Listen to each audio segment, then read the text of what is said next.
এই যে আমি মাছটা আপনাদের দেখিয়েছিলাম কিভাবে তৈরি করছি মাছটা। এই মাছটা প্রথমে নুন হলুদ দিয়ে ভেজে তুলে নিয়েছিলাম ভালো করে লাল লাল করে। তারপরে আমি আলু ক্রাশ করেছি, পেঁয়াজ ক্রাশ করেছি, রসুন কুচিয়েছি, টমেটো কুচিয়েছি, ধনেপাতা কুচিয়েছি, দিয়ে সবগুলো একসাথে মেখেছি। তাতে দই, নুন, হলুদ, একটু চিনি, ধনে জিরের গুঁড়ো, কাশ্মীরি লাল মির্চ, লঙ্কা গুঁড়ো আর ধনেপাতা সব দিয়ে কুচিয়েছিলাম, মেখেছিলাম। দিয়ে প্রথমে একটা লেয়ার মশলা দিয়েছি তেলের মধ্যে, তারপরে মাছগুলো সাজিয়ে দিয়েছি, তারপরে আবার মশলা লেয়ার দিয়ে দিয়েছিলাম। এবার দেখুন আমি দিলাম এই ধনেপাতা আর দেব কটা কাঁচা লঙ্কা।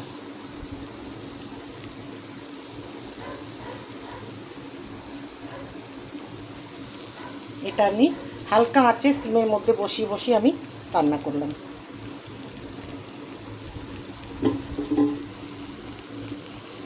দেখছেন আপনারা, এটা আমার পুরো কমপ্লিট হয়ে গেছে রান্না।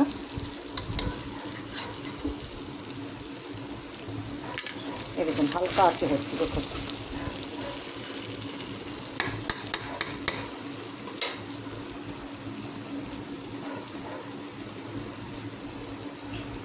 আজকে সানডে তো, তাই ভাবলাম একটু কিছু অন্যরকম করি।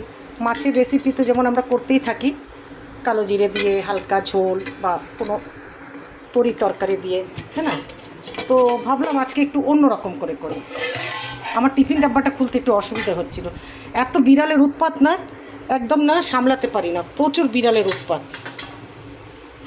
জানলাটা খোলা রাখলে কী হয়, বিড়াল এসে এসে না ওই ভীষণ অসুবিধা করে, ভীষণ জ্বালায়। এই দেখুন আমার মাছটা হয়ে গেছে তো, এবার আমি আপনাদেরকে তুলে দেখাচ্ছি। একটা মাছ আমার মনে হয় একটু ভেঙেছে, ভাঙা তো উচিত ছিল না ওই নাড়তে গিয়ে। হ্যাঁ, এতে আমি কিন্তু আলু কুচিও দিয়েছি, সব মেখেছি একসাথে। এই দেখুন মশলা এরম লাল লাল হবে, দেখুন মশলা এরম হবে। চলো, একটা ভেঙে গেছে কোনো ব্যাপার না, কাজে একটু সুবিধা অসুবিধে থাকে।